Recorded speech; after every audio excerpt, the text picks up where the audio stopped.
I'm Gabriel Zachman. I'm a professor of economics. I've been doing a lot of work on taxation, inequality, and taxing the super rich, which I think is one of the most important issues of our time. I wrote this book, Reich und Steuer, to explain why we need to tax billionaires, and more importantly, how we can do it effectively. The rise of billionaire wealth has been one of the defining features of the world economy of the last decades. In 1987, billionaires owned the equivalent of 3% of world GDP in wealth. Today they own about 15% of world GDP. And with the rise of their wealth, their power has exploded. Their political power, their power to influence elections, their power to influence the media, the prevailing ideology. The problem is that today they're just not contributing any significant amount of tax, especially of income tax. If we want to regulate the power of the super rich, it has to start with making them pay some tax just like the rest of us. The super rich cannot live outside of society. Why I chose those numbers? Of course, they've not been chosen randomly. 100 million is the threshold past which the income tax tends to vanish. Meaning, if you're extremely wealthy, if you have more than 100 million and even more than 1 billion euros, usually people at that level of wealth pay very little in income tax because they can structure their wealth such that their wealth will generate very little, or in fact sometimes no taxable income. Like for instance, a few years ago, there were revelations by the US media ProPublica on the taxes paid by US billionaires, and you saw people like Elon Musk, Jeff Bezos, paying almost no income tax, even claiming family benefits because they found ways to report no taxable income.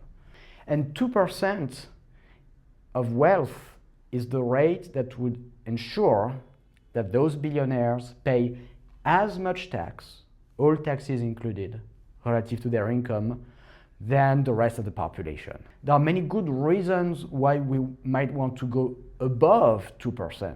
I support more progressive taxes than that, but there's no good reason for going below 2%.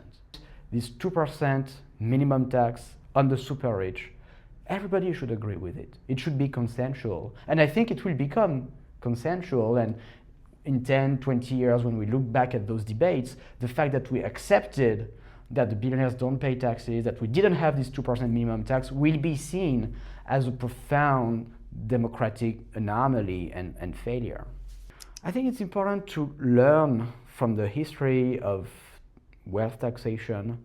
Many countries in Europe have had wealth taxes, and those past wealth taxes, they had all sorts of problems, which are important to acknowledge so that we don't repeat the mistakes of the past. The biggest problem is that the billionaires, the super rich, didn't pay those wealth taxes.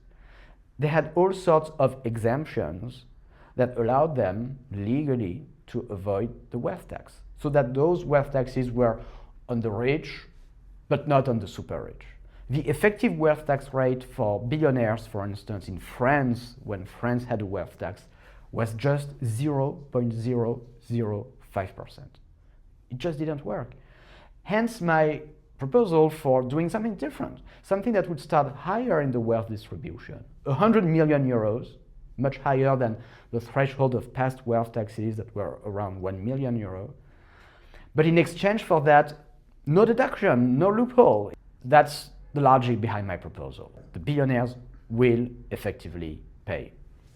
What's really important to understand is that this out-migration by wealthy individuals, it's not a law of nature. It's not true that we are powerless to address it. It's a problem that can exist in some cases.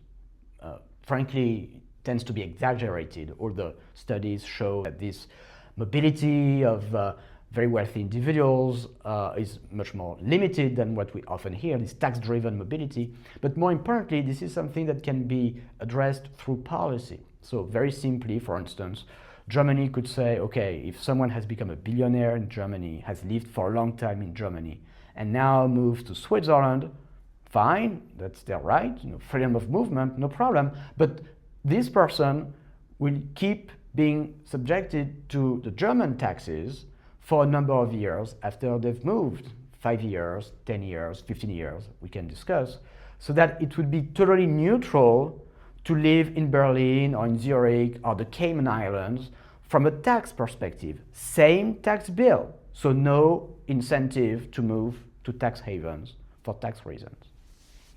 There's never been a tax on billionaires, and so we have to invent something new. We can't just repeat what was done in the past. The reality of wealth has changed tremendously. The billionaires are much wealthier, much powerful than they've ever been.